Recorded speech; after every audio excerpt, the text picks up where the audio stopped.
We love this job, we love this department, and I plan to continue to do so as long as that is appropriate.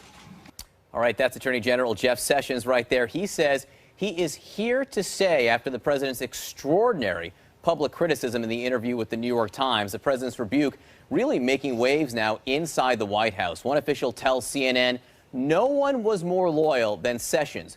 No one. Another calls this chilling. The big question is loyalty a one-way street with President Trump? I want to bring back our panel, David Drucker, Jeffrey Toobin, and David Sanger. You know, David Drucker, again, the question we're hearing from inside the White House. Jeff Zeleny is reporting, look, if the president will do this to Jeff Sessions, will he do it to anyone?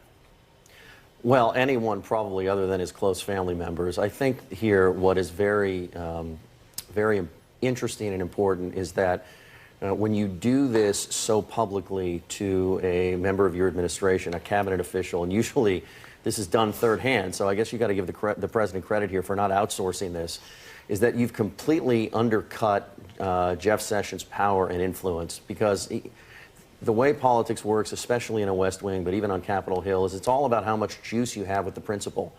And now, in a tug of war over policy, if Jeff Sessions gets into one, his adversary can say, you know, I don't think the president has that much confidence in your leadership. He was pretty public about that, so I don't really care what you think.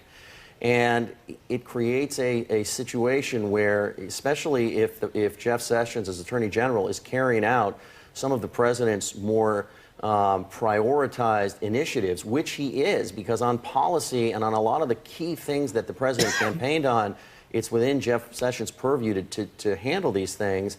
I think it weakens his ability as Attorney General to carry this out. And you know, we talk all the time about, you know, here, well, this one's going to have to leave and there's no way he can stick around. But you really look at the tongue lashing that Jeff Sessions got. You look at his career in the Senate and you wonder how long he can stick around in this situation. Yeah, I mean, Jeffrey, it's also the public tongue lashing. I mean, it's not unusual to be displeased with a member of your staff, but to vent your spleen publicly to the New York Times about them does seem to be unusual. Well, it's unusual, it's weird, choose your adjective. But I also think, you know, Jeff Sessions is still the Attorney General, and he can do all the things that Attorney Generals do. And yesterday, he announced a major cybercrime investigation. I mean, I think part of what makes this so weird is that in many respects, I don't think Sessions is all that weakened by it. I think he's going to continue doing his job, and unless and until the president actively throws him out, I don't think he is in really that much trouble. I think just the weirdness of this administration is that the president free associates in public a lot, but I think Jeff Sessions is still in the position to do the job he was hired to do. And it was interesting, you know, with Jake Tapper yesterday, several Republican members of the Senate, 3 on background, 1 on the record, Susan Collins, actually, you know, rallied behind Jeff Sessions there. So maybe in a way, Jeff Sessions, a former senator, will get more senatorial congressional support now that the president's attacking him. Could be one of the strange ironies here.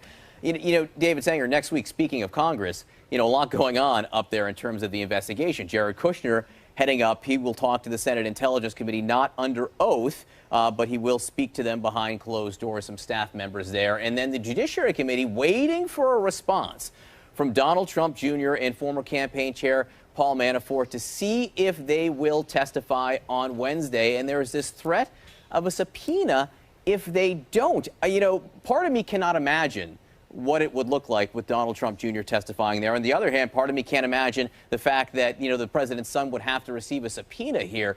Where do you see this heading? Well, it's a little bit hard to tell because those two people, Mr. Manafort and Donald Trump Jr., are not government officials. Manafort, of course, famously was fired as the campaign chairman, and Donald Trump Jr. has never taken a position in the administration. So they are not covered by any kind of executive privilege, any of the protections that usually go around somebody who works for the president. While Mr. Kushner is because he's got an appointment within the White House. So it's going to be would be very difficult for the two of them to be able to resist the subpoena. Now, they could show up and testify and invoke the Fifth, and this is more Jeff's territory than my own. But that probably wouldn't look very good, especially after Donald Trump Jr.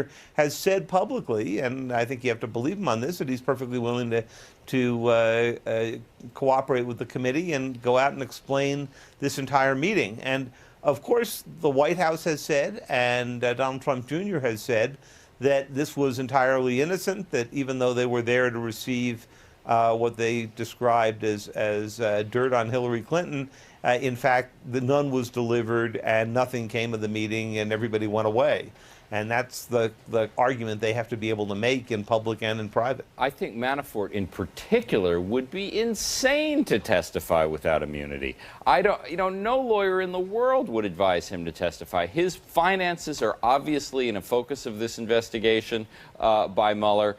Putting him in a position where he might make false statements would delight Mueller to no end.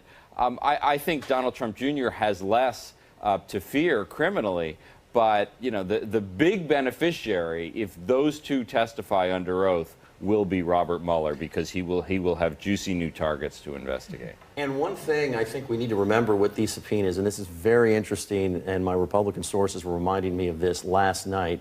The subpoena that the Judiciary Committee is going to issue doesn't have any teeth unless the full Senate votes to enforce it. This is not a court of law. And so the only way the marshals are going to go after Manafort or Donald Trump Jr., if they ignore the subpoena and don't want to testify, is if the Senate goes on record enforcing it, and that could be a very tricky political maneuver for a Republican Senate. Very quickly, gentlemen, I just want to give you a snapshot of how Americans are feeling right now. Here's a new CNN poll. This is about the Russia meeting. Should Don Jr., Kushner, Manafort have taken the meeting with the Russian lawyer? 23% of respondents say yes, 57% say no, 20% say unsure. Now, if you look at it by party, Don Jr. should not have taken the meeting with the Russian lawyers. Democrats say 83%, Independents 55%, Republicans 36%. So that is telling. We'll leave it right there. Gentlemen, thank you very much for being with us on the panel. We have some breaking news to get to right now, John. Your size. You get 100 Camerata. We want to welcome our viewers in the United States and around the world. This is New Day. It is Friday, July 21st, 6 o'clock here in Washington, D.C. Chris is off and John Berman joins me from New York. Great to see you, John. Nice to see you. Here's our starting line. The New York Times and the Washington Post reporting that President Trump's legal team is trying to undermine Special Counsel Robert Mueller by looking for conflicts of interest in order to discredit his Russia investigation. The Washington Post also reporting that the president is asking advisors about his ability to pardon his aides, his family members, and even himself. Meantime, one day after President Trump warned the special counsel not to dig into his family's finances, Bloomberg reports that Special Counsel Mueller's investigation is expanding to do just that. All this as CNN learns that President Trump is shaking up his legal team. The president unhappy with how his lawyers are fighting back against the daily Russia revelations. We have this all covered for you. A lot going on. We're going to begin with CNN's senior Washington correspondent Joe Johns live at the White House. Good morning, Joe. Good morning, John. The reshuffling of the president's legal team comes around the same time he's sending signals that he's gearing up for a fight against Special Counsel Robert Mueller's legal team, citing conflicts in an interview with the New York Times. This comes amid reports the president is seeking to undermine the investigation. The New York Times and Washington Post are reporting that the president's lawyers and aides are looking to undermine the special counsel's investigation. The Times says Trump's team is scouring the professional and political backgrounds of Robert Mueller and other investigators, looking for conflicts of interest they can use to discredit the investigation. The Post also reporting that the president has been asking about his authority to pardon aides, family members, and even himself in connection with the probe. Attorney General Jeff Sessions refusing to answer questions about whether he's discussed pardons with the president in testimony before Congress last month. I'm not able to comment on conversations with high officials within the White House. All this as the Russia investigation appears to be widening. Bloomberg reporting that Mueller is expanding his probe to include a broad range of financial transactions involving Trump businesses and associates. Would that be a breach of what his actual I would say yes. Yeah, I would say yes. The president warning Mueller against delving into his finances earlier this week. The president's making clear that the special counsel should not move outside of the scope of the investigation. The Washington Post reports that the president has told aides he's especially disturbed after learning that Mueller would be able to access his tax returns. The president has refused to release them, citing ongoing IRS audits. Mueller has broad latitude. Sources say the president has also vented in recent weeks that his legal team has not done enough to beat back allegations. Ladies and gentlemen. Sources tell CNN Mark Kasowitz, the president's longtime attorney and lead lawyer on the Russia matter, will see his role reduced after the spokesman and communications strategist for the legal team resigned. Mr. President, does Jeff Sessions still have your full support? Thank you, everybody. President Trump ignoring questions about his embattled attorney general after blaming him for the special counsel probe. Sessions should have never recused himself. And if he was going to recuse himself, he should have told me before he took the job, and I would have picked somebody else. Sessions signaling Thursday he has no plans to step down, despite the president's remarkable public rebuke. We love this job, we love this department, and I plan to continue to do so as long as that is appropriate. Despite this morning's reports, a source says the president's team does intend to cooperate fully with the special counsel. The focus on the special counsel and the president's own words in that New York Times interview overshadowing, if you will, the attempts of this administration once again to focus on policy. Today, we do expect to see the president this afternoon as he meets with the survivors of the USS Arizona. John and John, back Allison, to you. I'll take it now. Thanks so much, okay. Joe. All right, so lots to discuss. Let's bring in our panel. We have CNN political analyst David Drucker, CNN senior legal analyst Jeffrey Toobin, and CNN political and national security analyst David Sanger. Great to have all of you. David Drucker, I'll start with you because you and I are together here in Washington. So let's talk about this. Is the thinking of President Trump's legal team that if anyone on Mueller's team has ever, say, given money to a Democratic candidate, that they therefore cannot be unbiased and impartial, and that would somehow taint the investigation? Well, I think that's the message that the president is trying to send. In some ways, this is reminiscent of the special counsel, special prosecutor that looked into President Bill Clinton, where there was an all-out war from the White House trying to discredit Ken Starr so that any result of his investigation would be tainted. And so what you're seeing here from this president, with the difference that the president can actually, although it would be complicated and politically explosive, could actually fire Mueller because there's no longer a special prosecutor law protecting Mueller. But what the president is trying to do, like he tries to do with all of his political adversaries, is undermine his credibility and legitimacy. So at least in the eyes of his very loyal base and the broader Republican electorate, which has kept the Republicans on Capitol Hill at bay because they still support him, they are not going to buy anything that Mueller comes up with. And I think that's the shot across the bow that we have seen this week. You know, it's been really interesting. I mean, in a way, the president's interview with the New York Times was Chekhov's gun. You know, we saw the gun in the first act, the president talking about conflicts, and then overnight in the New York Times and the Washington Post, these stories are, pointing out alleged conflicts as a concerted, direction that they're doing from this legal team. Let me read you what the president said again in that New York Times interview. Mueller, was up here and he wanted the job. The next day he is appointed special counsel. I said, what the hell is this about? Talk about conflicts?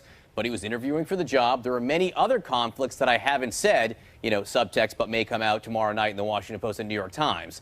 Jeffrey Toobin, what is a real conflict of interest which would be grounds for Rod Rosenstein to fire Bob Mueller? I don't think. It's hard to know in the abstract of what is a conflict of interest. If Robert Mueller was talking about the FBI job, would that be a conflict of interest? Absolutely not. If there were political donations from people inside Mueller's team to some Democrats, and we know there were, is that a conflict of interest? It is certainly not a conflict of interest justifying firing. As a journalist who spent a good deal of time investigating Ken Starr and his staff and their political inclinations, I think it is entirely fair for Trump's team to point out if Mueller is hiring lots of partisan Democrats. I don't think he is, but if that's true, it's a perfectly legitimate issue for Trump's people to investigate. They are not Mueller. Mueller is the decision maker, and if there is a less political person in a prominent place in American life, I don't know who it is. Mueller is a very clean and apolitical record. So, David Sanger, much of this comes from the New York Times reporting, your outlet, but there's also some Washington Post reporting this morning that says that the president and his team are also exploring how far-reaching the president's pardon authority is. Obviously, the implication is if Don Jr. were in trouble, maybe if Jared Kushner were in trouble, what could the president do about that? Well, when you read into the story, it says he's asking the question, but not necessarily with an eye toward trying to do that anytime soon. What you don't know with this president is that he is, obviously a man of some passions, and the question is, could the same moment of passion that led him to fire Jim Comey lead him to issue the pardon or attempt to fire Mueller or take one of these other steps? Now, it was interesting, in the Times interview, he said again that he does not regret firing Jim Comey. But when you think back to it, it was the firing of Comey that basically brought all of this upon him. It's what forced the Deputy Attorney General to appoint Bob Mueller as a special counsel. It's what then triggered the rest of this set of investigations. Had he kept Comey in place, there would certainly be an FBI investigation underway, but there wouldn't be any of this structure that we're seeing now that clearly the president finds so disturbing. I think the last point, and this goes back to something that Jeff got at before, which is that at the moment that Mueller was appointed, you heard a lot of Republicans saying that he was a perfect choice. He's very nonpartisan. His war record in Vietnam is remarkable. His time as FBI director. And so the president probably realizes that it's going to be an uphill battle to go make the case for partisanship that he's now pushing. It's interesting. David Sanger says, you don't always know what the president's thinking. In some cases, we know exactly what he's thinking. We know the words conflict of interest are seared on his brain right now, and he seems to be wanting to say it out loud, when he's interviewed with the New York Times and have his people talk about it in articles. And we also know, because again, this was part of his interview, and we heard him say it out loud, and then his people have been saying it since, he's very concerned about the parameters of the Bob Mueller, of the special counsel's investigation right now. And the president does not think it should expand into his business dealings, particularly from when he was before he was president. Listen again to the president himself and now the president's staff talking about this. Mueller was looking at your finances, your family's finances, unrelated to Russia. Is that a red line? Would that be a breach of what his actual? I would say yes. Yeah, I would say yes. I think that the president, the point he's trying to make is that the clear purpose of the Russia investigation is to review Russia's meddling in the election, and that should be the focus of the investigation, nothing beyond that. The president's making clear that the special counsel should not move outside of the scope of the investigation. David Drucker, the president, says he doesn't like to give red lines. That seems like a red line there coming from his mouth and his staff's mouth there, despite the fact that Rod Rosenstein's charge for Robert Mueller, includes matters that might arise during the investigation. I don't see how you look at an investigation into Russian meddling and how the president's campaign may have been implicated without looking into the president's business dealings, especially because the president has not released his tax returns. And one important thing that David Sanger was getting at here, if the president were to move to fire Robert Mueller, the most anxiety you'd see in Washington would be coming from Capitol Hill, because Republicans do not want to have to deal with this. They'd rather focus on mundane policy matters, important policy matters, but things that are a lot less political, and they don't want to be in a position where they have to act against the president or move against the president, at least not before they've seen a signal from Republican voters that that's what they would like them to do. And so that's who would be most concerned about this, because it would put them in a really difficult political position. And that's why you've heard, some complaints from the Hill about where the Mueller investigation might go, but you haven't heard a lot, because they understand what the scope of the investigation needs to be, and they had shoved this off on Mueller so they could get out of having to have anything to do with it. So, Jeffrey, The Washington Post is reporting that President Trump has expressed concerns about Mueller getting his tax returns. As you know, the president did not release his tax returns legally. Can Robert Mueller pull those? Absolutely. There's no doubt that he can. In fact, in white-collar investigations, it is routine for for prosecutors, assistant U.S. attorneys, to get tax returns as first of all, to investigate whether there are tax offenses that may have been committed, but also as a guide to the assets of the people you are investigating. And frankly, given the fact that what the question of motive is at the heart of this investigation. Why was the Trump campaign so favorably disposed towards Russia? Financial motive is an obvious possibility, so I would find it very hard to imagine that this investigation could be completed without Mueller looking at the president's tax return. You know, David Sanger, you've been in Washington a long time and covered many administrations.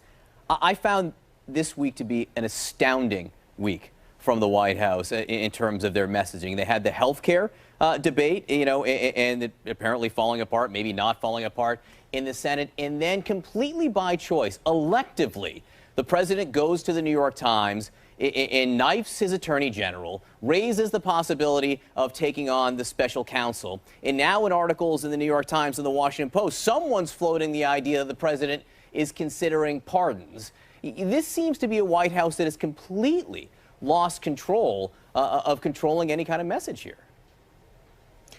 Well, message discipline has not been their greatest strength in the 6 months and now a day that they've been in office. When you think about that, it's the other downside of the president's tweeting, the president's determining that he's got to be completely the one who does the communication because he thinks he does it better than anybody else. The tweets, the interviews, and so forth always veer toward what he feels most strongly about at the moment.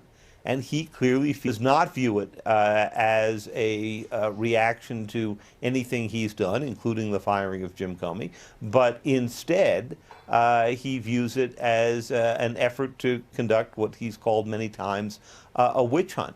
So that tends to dominate it. So if it's Made in America week, or it's let's focus on the details of healthcare week, his mind is not necessarily right there. And you saw it in the healthcare debate where a number of Republican senators said the president did not seem to be deeply engaged in the details of what the health care bill should look like. In fact, White House didn't have its own.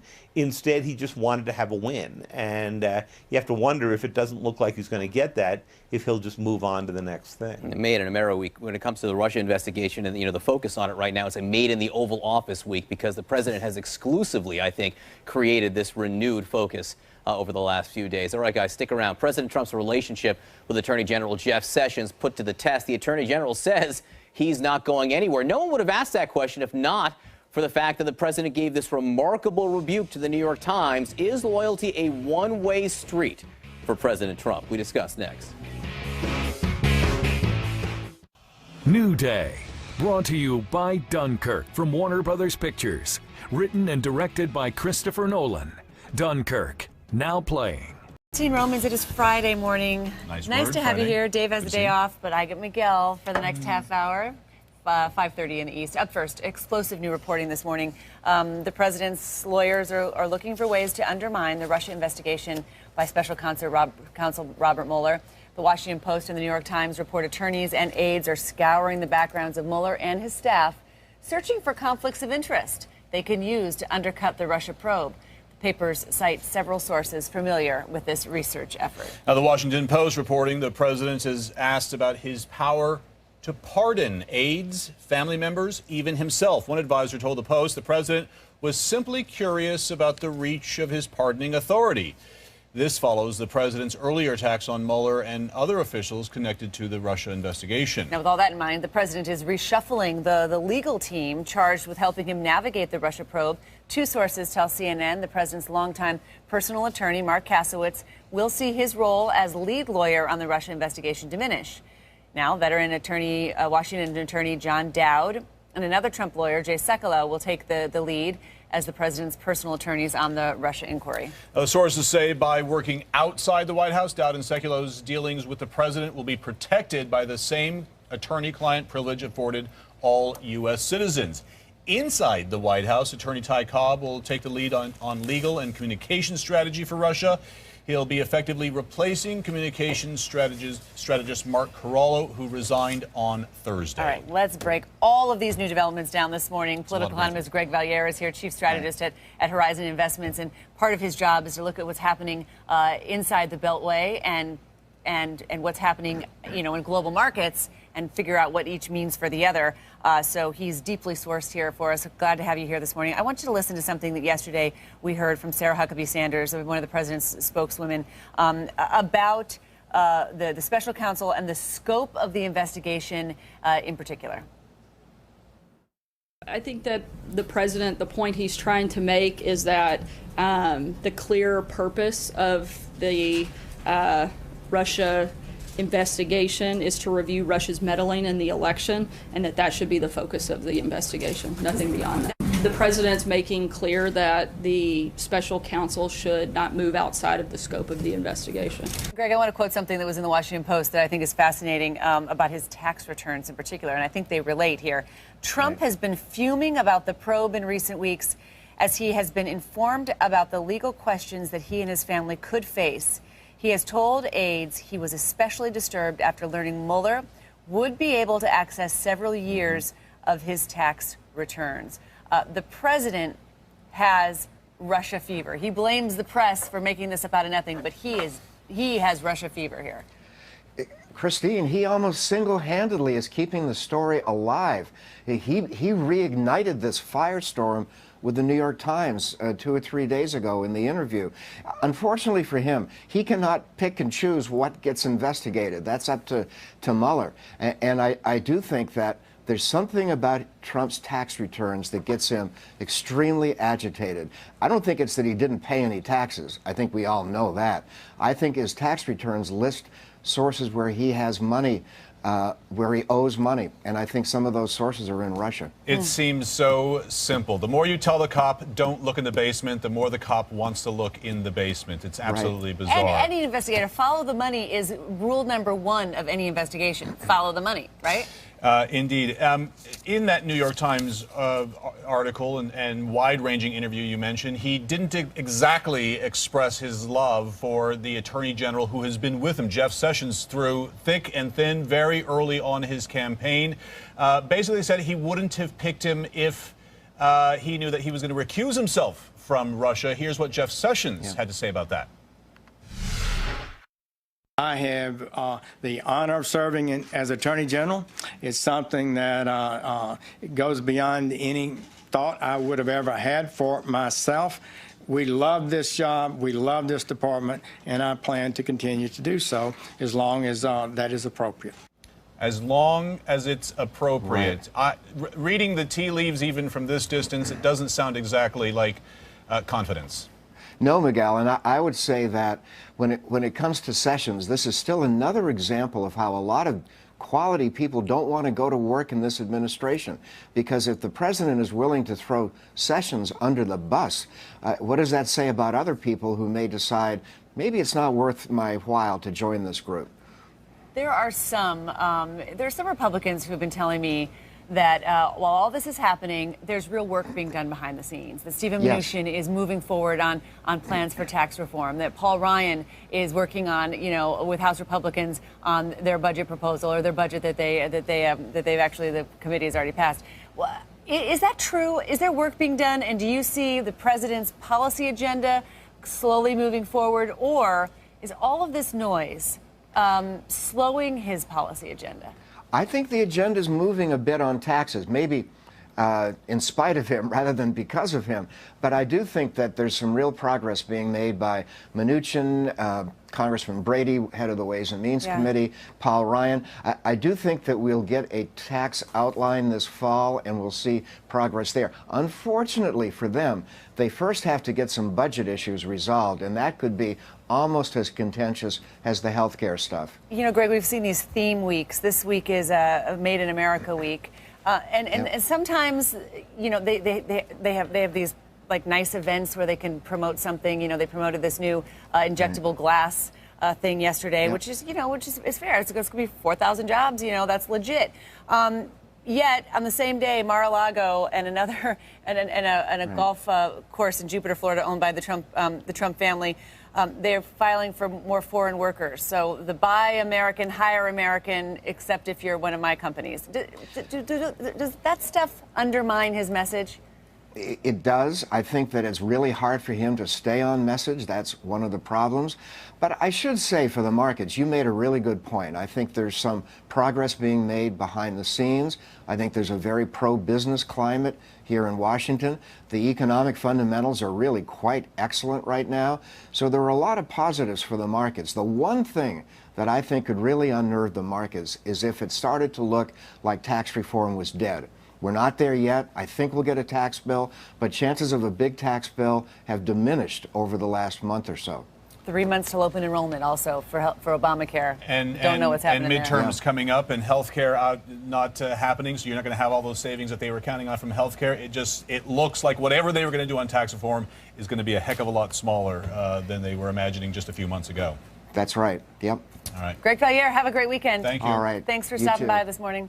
All right, the U.S. is finding ExxonMobil for violating Russian sanctions while Secretary of State Rex Tillerson was still in charge. The Treasury Department is slapping a $2 million fine on Exxon, claiming it demonstrated reckless disregard for those Russia sanctions. This all stems from a 2014 deal between Exxon executives and this man, Igor Sechin. Sechin runs Rosneft. That's the Russia's state-run oil company. He is a close ally of Russian President Vladimir Putin. The Treasury Department didn't specify which Exxon executives were involved and didn't name Tillerson. Tillerson stepped down as CEO last year, but had personal business dealings with Sechin when he ran ExxonMobil. And this move raises concerns over his deep business ties to Russia. Exxon says the fine is fundamentally unfair. Another record high for the NASDAQ. NASDAQ has never been this high. It's the third record in a row. This is the longest winning streak since 2015. It's evidence investors are unfazed by President Trump's political troubles because huge corporate profits are driving stocks higher. More on that in a few moments. It is still Made in America week, and the president is wrapping it up by touting a deal between these three companies, pharmaceutical companies Pfizer and Merck, and manufacturer Corning. Together, they will produce a new type of glass for injectable drugs. Pharmaceutical glass packaging will now be made in America. That's a big step. That's a big statement. We're very proud of that. Thank you very much, by the way. And I know they wouldn't have done it under another administration. Okay, that's an important deliverable for Made in America week. Until now, 98% of pharmaceutical glass packaging was made overseas. But this program has been in the works since 2012. So the president, that last sort of unscripted comment he made doesn't hold there. Corning will invest $500 million initially, but that investment is expected to grow to $4 billion, creating at least 4,000 new high-tech jobs. The CEOs of Pfizer, Merck, and Corning were present at the announcement. The companies still need federal government approval to move forward with the deal, including approval from the FDA for the product itself. Now, O.J. Simpson, he will be out of prison. Lincoln Park. Will the special counsel probe lead to presidential pardons? The new reports breaking down the White House's new battle plan. Shaking things up, the big reason behind big changes in the president's legal team. And he's set for parole, but still creating controversy. What O.J. Simpson said about his past before a panel decided his future. Welcome back to Early Start this morning. I'm Christine Roman. Happy Friday to you. I'm Miguel Marquez. It is 30 minutes past the hour. Up first, explosive new reporting this morning. The president's lawyers are looking for ways to undermine the Russia investigation by special counsel Robert Mueller. The Washington Post and New York Times report attorneys and aides are scouring the backgrounds of Mueller and his staff, searching for conflicts of interest they can use to undercut the Russia probe. The papers cite several sources familiar with the research effort. The Washington Post also reporting the president has asked about his power to pardon aides, family members, even himself. One advisor told the Post the president was simply curious about the reach of his pardoning authority. This follows the president's earlier attacks on Mueller and other officials connected to the Russia investigation. CNN's Jeff Zeleny has more this morning for us from the White House. Christina Miguel, President Trump and the White House increasingly focused on that special counsel's investigation, that independent investigation into the Russian meddling of the 2016 election. But there are indications that the investigation is spreading beyond simple election meddling. President Trump made that indication in his interview with the New York Times earlier this week when he talked about Special Prosecutor Robert Mueller and the idea that he could be looking into the Trump family's finances. Now, the president said he thought that would be outside of the purview of that, but this is increasingly dominating much of the conversation here at the White House. As the legal team is looking at strategies here, the Washington Post and the New York Times are both reporting this morning that the president is also looking into ways to disrupt this investigation. They're looking into the background of the attorneys working on this investigation. It just shows how much time and attention here at the White House is being focused on this. So much fallout reverberating from that interview with the New York Times earlier this week about the president expressing his blistering disappointment with the attorney general. It has sent shockwaves throughout this West Wing of the White House, largely because the attorney general is one of the most loyal soldiers in the Trump army. He was one of the earliest supporters. He was, in fact, the earliest Republican senator to sign on. But as we end this week, the 6-month mark of this presidency, this Russia investigation, dominating many things here at the White House. Christina Miguel. Jeff Zeleny, thank you very much. As for the Attorney General, he's shrugging off President Trump's attack. The president said he should have hired someone else if he knew Sessions would recuse himself in the Russia probe. The Attorney General is determined to stay put for the time being. I have the honor of serving as Attorney General. It's something that goes beyond any thought I would have ever had for myself. We love this job, we love this department, and I plan to continue to do so as long as that is appropriate. Now, with more on the Attorney General's response and damage control at the White House, CNN's Jessica Snyder in Washington. Christina Miguel, Attorney General Jeff Sessions, he seems to be rebuffing speculation that he might resign in the wake of President Trump's harsh words about him in the New York Times. Well, of course, the president expressed his anger at Sessions' decision to recuse himself from the Russia investigation back on March 2nd. The president saying in that New York Times interview that the decision was, quote, unfair to the president, and that President Trump wouldn't have asked him to become Attorney General if he knew Sessions would remove himself from overseeing the investigation. Of course, those comments drew a lot of speculation, but White House Deputy Press Secretary Sarah Huckabee Sanders, she's clarified in part, saying that the president does have confidence in Sessions, but really was just disappointed in the decision Sessions made to recuse. Clearly, he has confidence in him, or he would not be the Attorney General. I think you know this president well enough to know that if he wanted somebody to take an action, he would make that quite clear. Well, Sarah Huckabee Sanders also added to these comments, saying the president does not intend to fire Mueller, but that the president believes the special counsel should not move outside the scope of the investigation, though, of course, the scope of that investigation is up for interpretation about how broad it might be. Christina Miguel. All right, Jessica, thank you for that. Now, with all that in mind, the president is reshuffling the legal team charged with helping him navigate this Russia probe. Two sources tell CNN the president's longtime personal attorney, Mark Kasowitz, will see his role as lead lawyer on the Russia issue diminish. Now, veteran Washington attorney John Dowd and another Trump lawyer, Jay Sekulow, will take the lead as the president's personal attorneys on the Russia inquiry.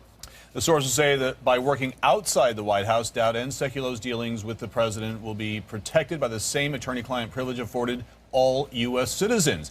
Inside the White House, attorney Ty Cobb will take the lead on legal and communication strategy for Russia. He'll be effectively replacing communication strategist Mark Corallo, who resigned on Thursday. All right, Senate Judiciary Committee Chairman Chuck Grassley threatening to subpoena both Donald Trump Jr. and Paul Manafort to appear before his committee. We're asking for voluntary appearance. I've indicated that we would subpoena if they don't come. Is there a deadline associated with that? We are having a hearing next Wednesday, so obviously we want to hear right away. Trump Jr. and Manafort are scheduled to testify before the Senate Judiciary Committee Wednesday, but neither man has publicly confirmed he will appear. The top Democrat on the committee, California Senator Dianne Feinstein, also reiterating the subpoena threat.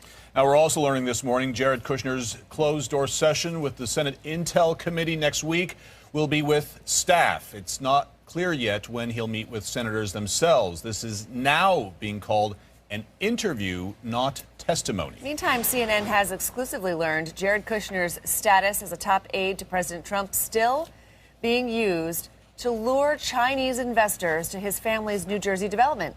Kushner's name being used in an online promotion by two businesses working with Kushner companies, describing him in Chinese as, quote, the celebrity of the family and, quote, Mr. Perfect Jared Kushner. It comes after his family apologized in May for using Kushner's name during a sales pitch. I thought you were Mr. Perfect. I am Mr. Perfect. They clearly have it wrong. Confidant of President Trump now under consideration for White House Communications Director. Two senior administration officials telling CNN Anthony Scaramucci has been interviewed for the job and was spotted at the White House Thursday night. The hedge fund manager was an advisor for President Trump's transition team. If he is hired, the big question, what happens to other key members of the communications team? Sean Spicer, the press secretary, has stayed mostly behind the scenes during the communications director's search. It is unclear what happens once that post is filled. All right, the U.S. is fining ExxonMobil for violating Russian sanctions while Secretary of State Rex Tillerson was still in charge. The Treasury Department is slapping a $2 million fine on ExxonMobil, claiming it demonstrated reckless disregard for the sanctions. It stems from a 2014 deal between Exxon executives and this man, Igor Sechin. Sechin runs the state-run oil company Rosneft. He is a close ally of Russian President Vladimir Putin. His assets were blocked as part of U.S. sanctions in 2014 on Russia for annexing Crimea. Now, the Treasury didn't specify the Exxon executives involved and didn't name Tillerson. Tillerson stepped down as CEO last year, but had personal dealings with Sechin when he ran ExxonMobil, and this move raises concerns over his deep business ties in Russia. Exxon says the fine is fundamentally unfair. All right, another record high for the NASDAQ, a third in a row, the longest winning streak since 2015.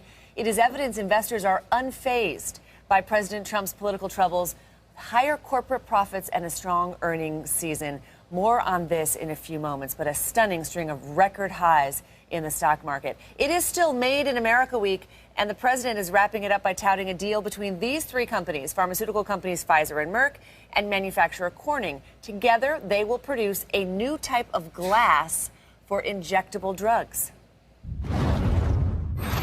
Pharmaceutical glass packaging will now be made in America. That's a big step. That's a big statement. We're very proud of that. Thank you very much, by the way.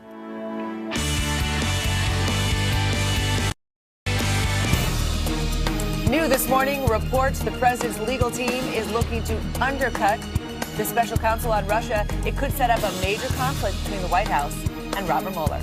And the president's legal team shaken up. Who is stepping away from the spotlight and why? And O.J. Simpson is set to go free after 9 years behind bars. What he's saying about his past as he looks forward to life on the outside. I guess October is when that official parole happens. Sometime in October, indeed. Good morning. Welcome to Early Start. I'm Christine Romans. And I'm Miguel Marquez. It is Friday, July Say it one more 21st. time. Happy Friday to you. It is 5 a.m. here on the East Coast. Up first, explosive new reporting this morning. The president's lawyers are looking for ways to undermine the Russia investigation by special counsel Robert Mueller. The Washington Post and New York Times report attorneys and aides are scouring the backgrounds of Mueller and his staff. You know, first of all, he said we're not aware of any of this. Secondly, he raised the question that he thought that, you know, what we reported indicates that the special counsel is going beyond